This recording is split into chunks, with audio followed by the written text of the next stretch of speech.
Today, I just want to do a video response to the one and only King Riches on YouTube. Salute to King Riches. He made a video some weeks ago called Interracial Dating Exposed. It was a short video, and as is typical, interracial videos always gets enormous traction.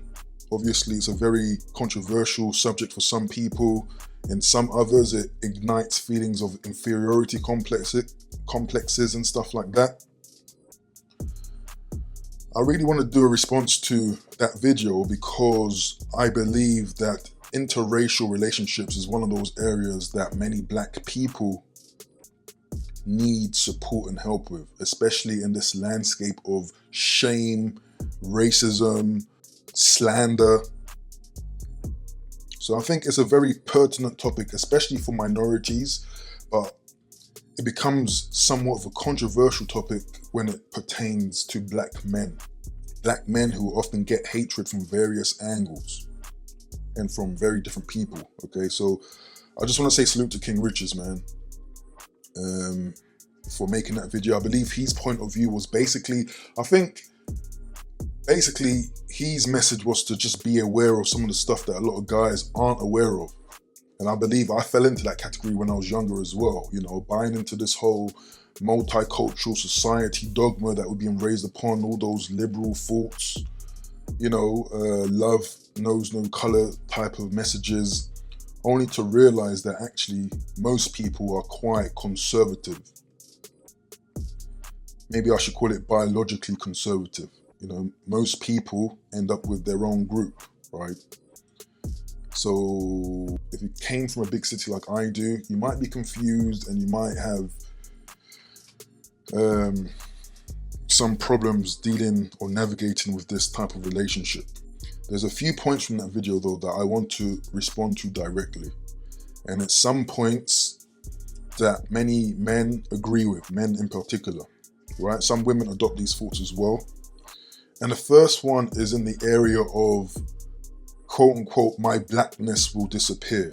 Okay, so this is a very well repeated point that if you intermingle with people from other groups, from other ethnicities, your quote unquote ethnicity or blackness will be melded, it will be blended with the other group.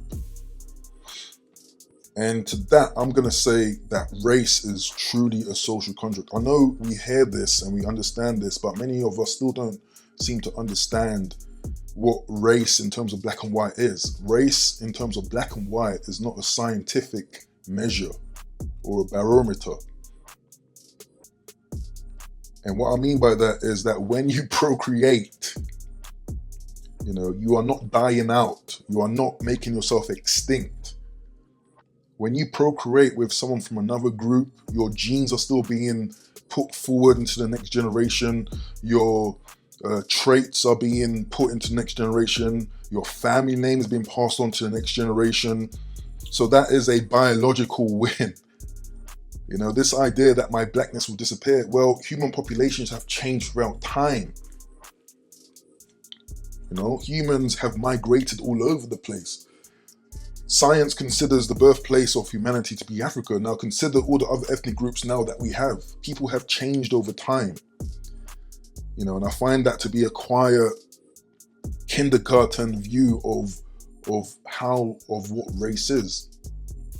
I understand it, but it's not true that you're gonna make yourself extinct by not dating a black person.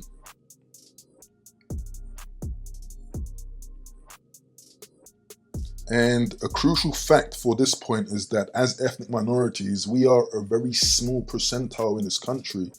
We are the types of people who will be leading that change, unfortunately. If we remain to stay in a country that is overwhelmingly of one other group where there is a majority, expect that this will happen to you, if not in your time, in some time in the future, because that is just the numbers game of your environment. And this is why I've always questioned these ideas of quote unquote being pro-black when you're in Europe, the whitest place on earth. It doesn't really make sense. If you want this pro-black haven, then there's a continent down south that you need to consider going to if that's what you truly value. And there's the other thing of, we have no control of what our kids do in the future. We have no control of whether our kids become gay or are born gay. We don't have a decision in whether they even want to have children in the first place. Again, kids are their own people. They're going to have their own minds and their own opinions. But yes, if you bring kids in an environment that is like 85% white, then it's very likely that they're going to find an attractive mate who is white, and that they will procreate with them. That's fairly straightforward. So this notion of blackness, I think, it doesn't. Everyone has their own opinion, but for me, it just doesn't make sense. I would argue as well, there's probably a scientific factor here. People adapt to their environment. It's been known that darker skinned people require more vitamin D. And if you live in a country like the UK, the way it's overcast and usually cloudy, you're not getting enough vitamin D. So this is probably not the right environment for you. Right? But the lighter skinned people don't require as much sunlight or vitamin D. So they will probably be more healthier, have a healthy skeleton, bones, not be prone to depression like many black people are in the West. All right, so I just think that point needs to be thought out a bit more. This whole idea of blackness, what is blackness? Is it just about the melanin content in the skin, or is there a cultural aspect of blackness? Because as far as I know, Nigerians, Ghanaians, Ugandans never refer to themselves as black. So if this is just about skin color, again, we are diverse, especially so-called black people. We are super diverse. Some of us have big noses, some of us have small noses. We are very diverse. So I think the whole idea of what is black needs to be addressed. And it's at a point now where I just think that we don't have the scholars in these fields that are really driving these thoughts forward. It's just people with their own opinions, which is fair enough, making almost scientifically based opinion.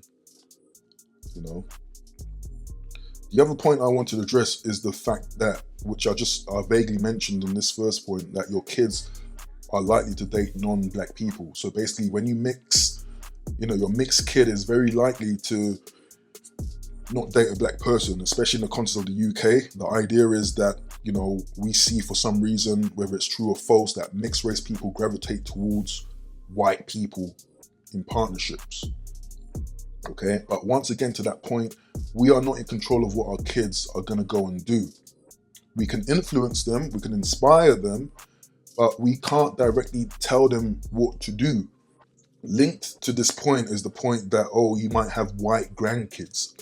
True, you might have grandkids that look white, right? There are various football players that are just like that.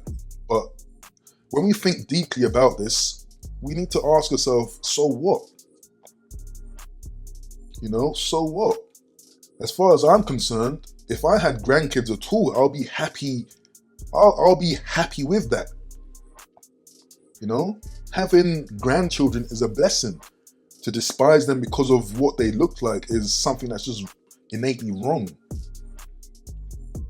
We only live for so long on this earth, man, to be worrying about what our future kids are gonna look like. I don't know what happens when I die, right? It's most likely we're just going to depose and that's going to be it. We're going to log off like a Windows PC. But I doubt, if I'm looking down at my descendants in some heavenly plane, I doubt that I'm going to be miserable based on who or what they look like. I can acknowledge that that person shares my bloodline. That is my offspring. Someone might hear what I just said and say, "Oh, what you're gonna add to your so-called oppressor?" Listen, man. First of all, I'm not oppressed. I don't abide by the oppressed mindset that many black people seem to have. Many black people seem to be content in their oppression because you know why? They haven't left their place of oppression. and they still work around people who are apparently oppressing them. They still take opportunities from people who are oppressing them, right? So I don't buy the oppression label. Who you should have beef with are your parents who decided to give birth to you here. It's quite clear. If you speak to boomers, they had no plan for you here. This was just an opportunity that they wanted to grab for themselves. Oh, yeah, prosperity. They didn't care about how our life is going to be in 2024. I very much doubt that they thought that far ahead.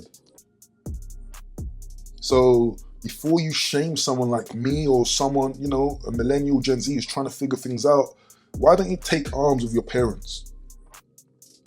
I know for many of you guys, your mum is sacred. You will never, go against what she says. But hey, maybe she's the point of origin for all of the confusion that we have.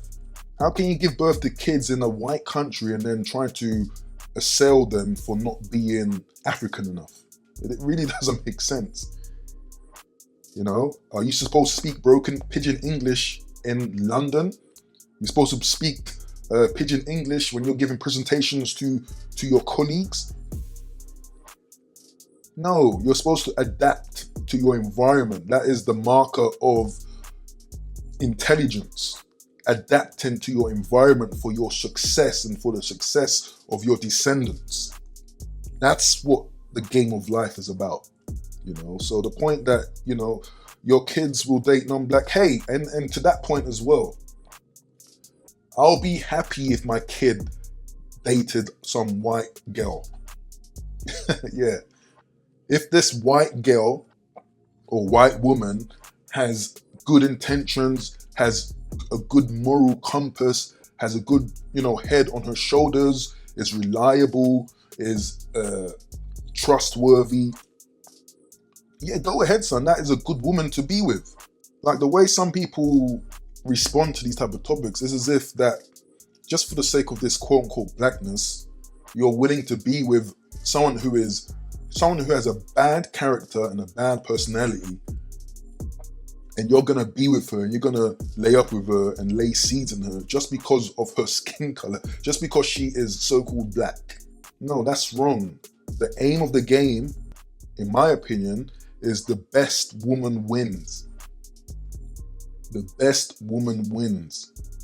In nature, in character, disposition, health, fitness, friendliness, in femininity.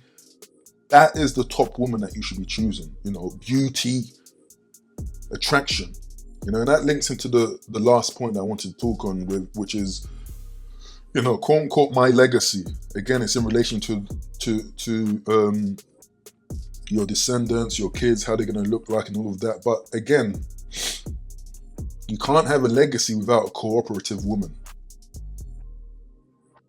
Okay, I'm going to repeat that. You can't have a legacy without cooperative women. The thing that I realize with many guys, and most of what I'm saying is really about the commentators. Again, King Rich he was just giving people the awareness of the intricate layers of an interracial relationship. And I understand where he's coming from because I've been in these positions. I know the problems that a lot of people who aren't don't have as much experience know, right?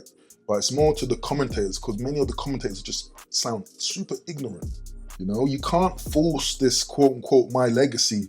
You need your woman. In fact, in my opinion, the woman needs to be more so inclined to the legacy. In today's day, it seems like a lot of black guys are trying to force black women to be pro-family and pro-legacy. Now, I don't co-sign the black female stereotypes, because the black women that I've dated, for the most part, haven't lived up to these stereotypes. The black women I've dated were very pleasant, very nice women from Nigeria, Gambia, Ethiopia, Eritrea, Sudan. Okay, let me not tell that. Just one. The first one from Gambia was a bit of a stereotype. But again, even her, she was young, right? She was young.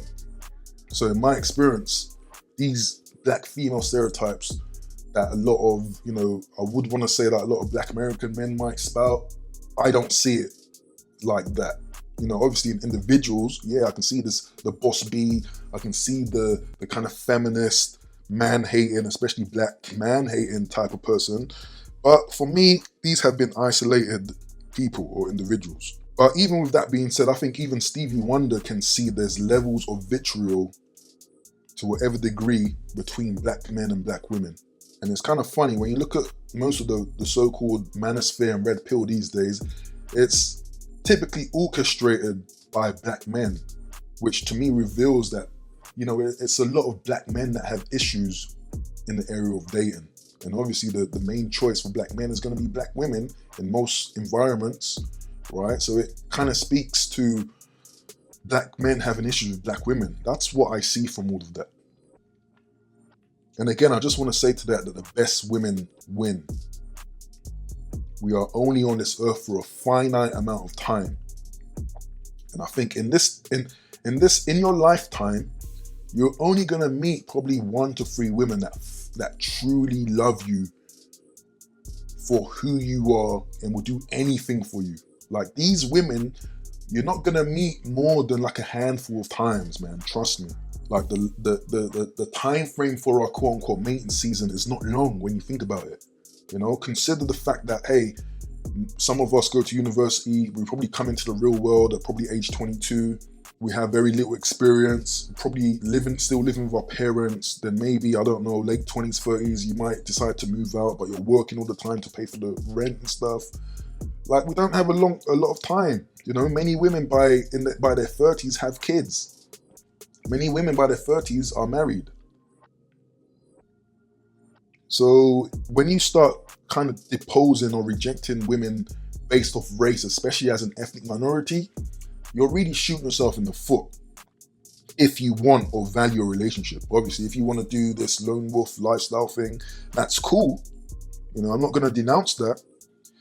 But if you value relationship and there's something, a part of you that values that life, and you believe, that there is a woman out there who is capable of being your helpmate or being your quote unquote partner or anything that you desire, you're going to shoot yourself in the foot if you turn her down because of a race. Like, trust me, this is life experience talking. I would even go as far as to say even religion. Even religion is helpful if you have the same faith, the same beliefs, but even these things can be quite fluid. Your average Christian today isn't really going to church like that.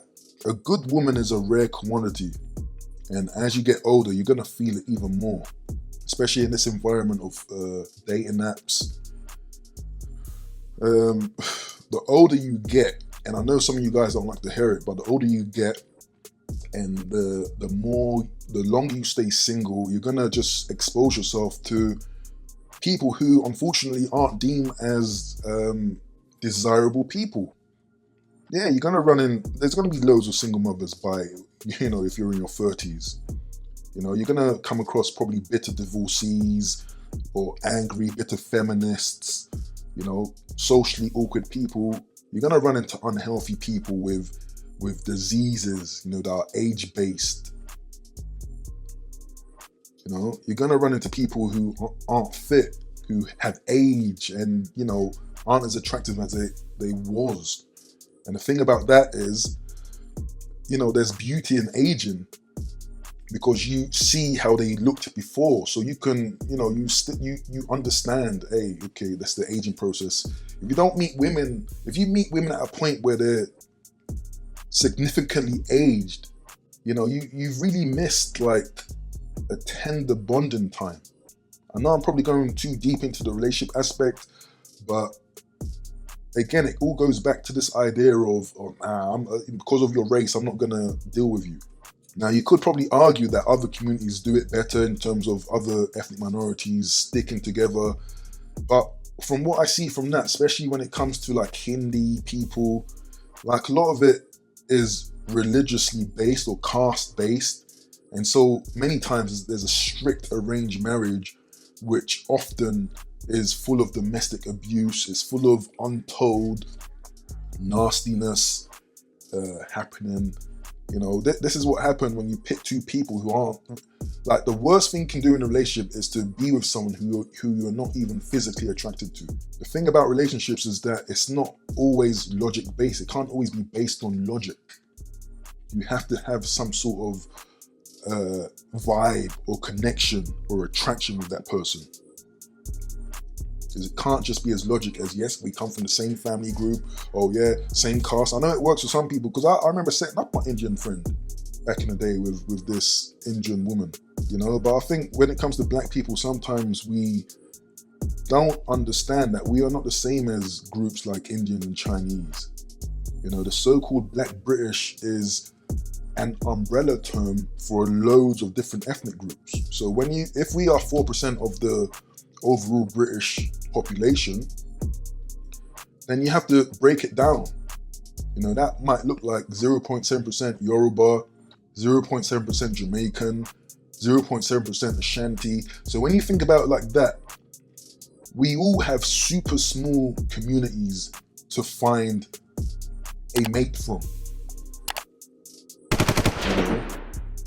Because a Nigerian and a Jamaican are still going to have significant cultural differences, and that is more or less going to be the same effect that you will have in so-called interracial relationships. Cultural differences will be a challenge. All I'm saying in conclusion, is that at the end of the day, I think black people in general need to advance their ideas of race. You know, I think in many ways some of us can sound exactly the same, unfortunately, as a white supremacist with these notions of preserving blackness. You know, it kind of sounds like the Aryans, you know, the Aryan myth in Germany those years ago. You know, but I mean, at the end of the day, that's fine if that's your choice, but I think we all need full understanding of what these terms are and what exactly that is. You know, so for me, I like living a simple life, and for me, it's the best woman wins. Obviously, I'm aware of the uncomfortable situations that you could find yourself in when you are your date, but I'm also aware of the uncomfortable situations that many black men are in with black women. Yeah. One day I remember just browsing some online page, seeing my friends, and I just realized that all of my black friends